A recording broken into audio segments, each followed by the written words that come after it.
Hello students, आज के video में मैं आपको एक्सप्लेन करूंगा एक्सरसाइज 3.2 का क्वेश्चन नंबर 2। हम लोग क्लास 11 मैथ्स का चैप्टर 3 कर रहे थे, दैट इज ट्रिग्नोमेट्री फंक्शन।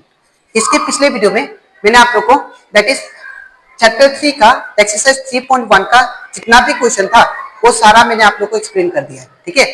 और इसी साथ साथ मैंने आप लोग को चैप्टर 3 का एग्जाम्पल 1 से लेके एग्जाम्पल 7 तक जितना भी क्वेश्चन था वो भी सारा एक्सप्लेन कर दिया है, ठीक है। तो अगर आपको एक्सरसाइज 3.1 का क्वेश्चन और एग्जांपल 1 से लेके 7 तक अच्छे से सीखना है तो आप लोग उसको मेरे YouTube चैनल में जाकर उसको देख सकते हो, ठीक है। और इसी के साथ साथ मैंने आप लोग को चैप्टर 3 से रिलेटेड इंट्रोडक्शन पार्ट 1 और पार्ट 2 जो कि बहुत ही इंपॉर्टेंट है रिलेटेड टू योर एक्सरसाइज, वो अगर आप लोग अच्छे से देख लेते हो तो आप लोग का एक्सरसाइज बहुत ही इजी हो जाएगा, ठीक है। तो अगर आपको इंट्रोडक्शन पार्ट भी अगर अच्छे से सीखना है तो आप लोग उसको मेरे YouTube चैनल में जाकर इसको देख सकते हो, ठीक है। मैंने दैट इज चैप्टर 3 का प्लेलिस्ट बना के उसको अपलोड कर दिया है, ठीक है। तो स्टार्ट करता है क्लास। यहाँ पे हम लोग को क्वेश्चन में बोला जा रहा है that is find the value of other 5 trigonometric function in exercise 1 to 5। तो यहाँ पे हम लोग को 5 ट्रिग्नोमेट्री फंक्शन का वैल्यू फाइंड करना है, ठीक है। यहाँ पे एक ट्रिग्नोमेट्री फंक्शन दैट इज आपको दिया हुआ है, बाकी जो 5 ट्रिग्नोमेट्री फंक्शन बचा है उसका वैल्यू आप लोग को फाइंड करना है, ठीक है। तो हम लोग जानते हैं हम लोग के पास जो होता है ट्रिग्नोमेट्री फंक्शन वो 6 होते हैं टोटल, ठीक है। sin x, cos x, tan x,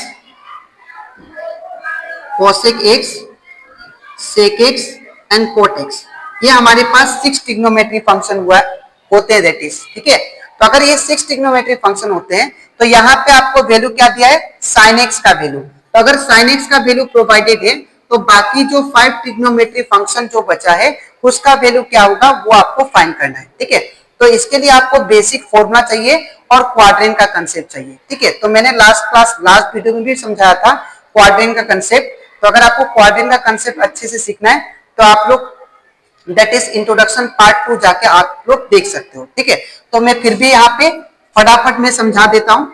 यहाँ पे क्वाड्रेंट जो होता है वो 4 क्वाड्रेंट होते हैं, 1 2 3 और ये 4 टोटल क्वाड्रेंट 4 होते हैं, जिसमें से अब यहाँ पे आपको ये फाइंड करना है कि कौन सा क्वाड्रेंट में कौन सा ट्रिग्नोमेट्री फंक्शन पॉजिटिव होता है और कौन सा नेगेटिव होता है, ठीक है।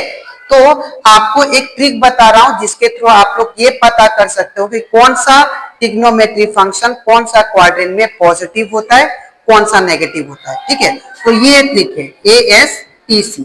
तो ये ट्रिक के थ्रू आप लोग ये पता कर सकते हो कि कौन सा क्वाड्रेंट में कौन सा ट्रिग्नोमेट्री फंक्शन पॉजिटिव होगा नेगेटिव, ठीक है। तो सबसे पहले यहाँ पे A लिखना आप लोग, उसके बाद S, उसके बाद T, उसके बाद C। ए का मतलब होता है ऑल, जितना भी ट्रिग्नोमेट्री फंक्शन होंगे सारा पॉजिटिव होंगे, याद रखिएगा, ठीक है। अब सेकेंड क्वाड्रेंट क्या है, एस। तो एस का मतलब क्या होता है, एस का मतलब होता है साइन और क्या होता है कोसेक होता है, ठीक है। तो साइन और कोसेक क्या होगा, पॉजिटिव होगा, बाकी सारा क्या होगा, नेगेटिव होगा, ठीक है। और थर्ड क्वाड्रेंट में क्या होता है, यहाँ पे टी है, टी मतलब क्या होता है, टेन और कॉट। तो टेन और कॉट क्या होगा आपका, पॉजिटिव होगा, बाकी सारा क्या होगा, नेगेटिव होगा, ठीक है। अब आता है सी, सी मतलब क्या होगा, दैट इज कॉस और सेक। तो कॉस और सेक क्या होगा आपका, दैट इज पॉजिटिव होगा, बाकी सारा क्या होगा, नेगेटिव। ये आपको याद रखना है, ठीक है। तो अब इतना ये क्वाड्रेंट अगर आप लोग को याद होता है तो ये क्वेश्चन आप लोग इजीली कर लोगे, ठीक है। तो अब हम लोग स्टार्ट करते हैं इसको करना। तो यहाँ पे सबसे पहले वैल्यू क्या दिया, that is sin x equal to 3/5, ठीक है। तो यहाँ पे हम लोग sin x अगर दिया है sin x का वैल्यू तो हम लोग cosec x जो है वो आराम से निकाल सकते हैं, बिकॉज sin x और cosec x में रिलेशन होता है, ठीक है। वो क्या होता है, that is cosec x equal to होता है 1/sin x, और we can write cosec x equal to क्या होता है 1/sin x का वैल्यू कितना दिया, 3/5। तो 3/5 लिख देंगे। तो यहाँ पे cosec x इक्वल टू कितना आएगा, ये उसको उल्टा कर देंगे तो ये कितना आएगा, दैट इज 5/3 आ गया, ठीक है। अब इसके बाद जब cosec x का वैल्यू आ गया, अब हम लोग क्या निकालेंगे, cos x का वैल्यू, ठीक है। तो हम लोग जानते हैं, we know that is sin square x plus cos square x equal to कितना होता है 1। तो मुझे क्या चाहिए, cos x का वैल्यू, तो मैं sin को उस साइड भेज देता हूँ, ठीक है। तो ये क्या होगा, that is cos square x equal to हो जाएगा 1, ये प्लस से इस साइड से minus, minus sine square x, ठीक है। तो अब अगर मैं cos x को सिंगल छोड़ूं तो स्क्वायर है, इस साइड जाके इस साइड अगर जाएगा तो क्या होगा, रूट हो जाएगा, ठीक है। तो cos x इक्वल टू क्या होगा, root over 1 minus sine square x, ठीक है। तो इतना करने के बाद अब मैं क्या करूंगा यहाँ पे, that is cos x equal to क्या होगा, रूट ओवर 1 माइनस, अब ये साइन x का वैल्यू कितना है 3/5, इसको यहाँ पे पुट करता हूँ तो 3/5 का स्क्वायर। अब इतना करने के बाद cos x इक्वल टू क्या होगा, दैट इज 1 का 1 माइनस, अब ये जो स्क्वायर है ये दोनों का साथ होगा, ठीक है। तो 3 का स्क्वायर 9 और 5 का स्क्वायर कितना होगा 25। अब इसको सिंप्लीफाई करता हूं तो नीचे कुछ भी मतलब 1, तो ये हमारा cos x इक्वल टू कितना होगा, that is under root, that is यहाँ पे इन दोनों का एलसीएम लेते हैं तो 25, अब क्रॉस मल्टीप्लाई, ठीक है। तो 25 पॉइंट 25 माइनस 9 1 9, ठीक है। तो ये कितना हो जाएगा, that is cos x equal to that is root over 25 minus 9 हो जाएगा, दैट इज आपका 16, और ये कितना हो जाएगा 25, और हमारा cos x का वैल्यू कितना आएगा, प्लस माइनस रूट ओवर, ये जो रूट है ये दोनों का साथ है, तो रूट ओवर 16 क्या होगा, दैट इज 4 होगा, और रूट ओवर 25 का क्या होता है, स्क्वायर रूट 5 होता है, ठीक है। तो यहाँ पे जो cos x का वैल्यू आया वो आपका प्लस माइनस 4/5 आया, ठीक है। तो ये आपका प्लस माइनस में आया, इसका एक ही वैल्यू होगा, cos x का वैल्यू आइदर आपका प्लस में होगा आइदर आपका माइनस में होगा।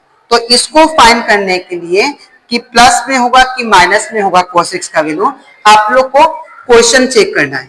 देखिए यहाँ पे x lies in second quadrant बोला जा रहा है, ठीक है। तो सेकेंड क्वाड्रेंट में अगर देखा जाए तो यहाँ पे साइन और cos x ही क्या होते हैं, पॉजिटिव होते हैं, बाकी सारा क्या होगा, नेगेटिव। तो यहाँ पे लिखेंगे since x lies in second quadrant, तो सिंस x कहां पे लाई कर रहा है, दैट इज सेकेंड क्वाड्रेंट में, ठीक है। तो अगर x हमारा सेकेंड क्वाड्रेंट में लाई कर रहा है तो इसका मतलब सेकेंड क्वाड्रेंट में हमारा सिर्फ साइन और cos x ही पॉजिटिव होते हैं, cos हमारा क्या होता है, नेगेटिव। तो हम लोग क्या लिखेंगे, that is cos x equal to minus में लिखेंगे इसका वैल्यू, ठीक है ना। तो ये आपका आ गया cos x का वैल्यू, ठीक है। तो अगर cos का वैल्यू आ गया तो cos का नीचे क्या है, sec x, तो sec x भी हम लोग फाइंड कर सकते हैं, ठीक है। तो by using this relation sec x equal to क्या होता है, 1/cos x, ठीक है। तो यहाँ पे cos x का वैल्यू पुट करते हैं तो क्या आएगा, देखिए, तो sec x इक्वल टू क्या होगा 1/, अब यहाँ पे cos x का वैल्यू कितना देखिए, -4/5, तो -4/5, तो हमारा sec x का वैल्यू कितना आ जाएगा, देखिए, दैट इज ये 5 ऊपर चला जाएगा, दैट इज 5/4, वो भी माइनस में, तो ये आपका आ गया दैट इज sec x का वैल्यू, ठीक है। तो अब यहाँ पे cos x sec x भी आ गया, तो ये इतना ट्रिग्नोमेट्री फंक्शन तो आ गया। अब मुझे tan और cot निकालना है, ठीक है। तो यहाँ पे हम लोग जानते हैं tan x इक्वल टू क्या होता है, simple formula sin x by cos x होता है, ठीक है ना। तो ये फॉर्मूला यूज करते हैं हम लोग।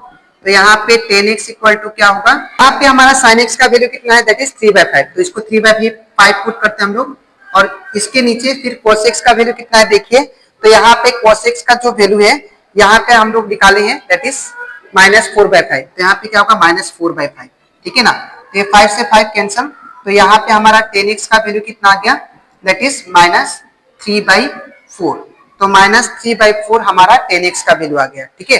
तो अब हम लोग क्या करेंगे, cot x निकाल लेते हैं, ठीक है। तो cot x इक्वल टू क्या होगा, that is cot x equal to हम लोग जानते हैं 1/ क्या होता है, tan x होता है, ठीक है। तो यहाँ पे 1/ tan x का वैल्यू कितना है, -3/4, तो यहाँ पे क्या होगा, -3/4, और वी कैन राइट, ये 4 ऊपर चला जाएगा, दैट इज -4/3 आ जाएगा, ठीक है। तो ये कंप्लीट हो जाता हमारा, दैट इज एक्सरसाइज 3.2 का क्वेश्चन नंबर 2, ठीक है। तो यहाँ पे मेरे पास 6 ट्रिग्नोमेट्री फंक्शन आके देखिए, 1, ये आपका 2 है, ये 3, ये 4, और ये आपका दैट इज 5, और ये आपका that is 6, cot x equal to that is -4/3, ये वाला, ठीक है।